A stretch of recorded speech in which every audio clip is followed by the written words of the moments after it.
Šero, klinuté ochlazení prostupující naše dlaně. Odfláklé raní z mrtvých stání. Oklamalo nezájem, bledý úlet v odrazu hladiny umyvadel.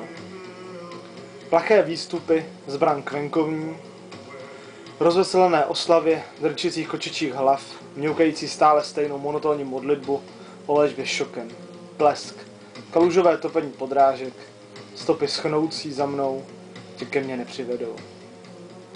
Ne, že bych někam pospíchal, instinkt driftuju na krách, kterým vyříkáte čas. Ale nějak mi chybíš. V dopoledních dopadech slunečních meteorů postrádám tvé šero.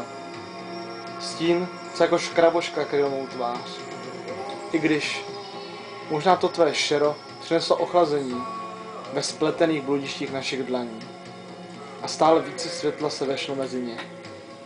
Podkožní diody odloučení, rezonující malé póly, se stupně schodišťově dobývají nové záminky. Ozáření šera pro snílky, cestovatele na krách.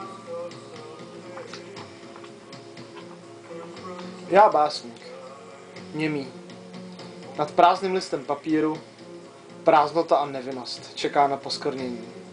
Vlhko, ingoustových kapek, rozvlňují vzdechy a tichá slova snění.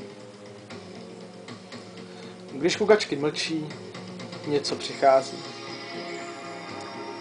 Kukačky po babičce trhaly ticho v ten moment svatý král křiku. A v pověstech o bohatýrech byla zvláštní ironie. Ty platonické lásky, něžné samohlásky začínajících slov. Koridor stezku hromadil přelety nad hnízdy zanášivých kukaček a formanská přežení táhla z kejklíři radost k jiným dveřím.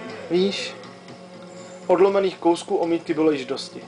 Stěna dostala ráz tváře, od odlesku svatozáře karikatur mládí sálající šedouvost. A všechny popálené kadeře všech svatých lhářů provonily vzpomínky, které tóny vzliku přivábily zpět. Poznal jsem spoustu pěvkyň od splavů, osodové šachovnice plné matů, pachuť slz, co ve mně zůstaly a jednou možná opadají z mraků.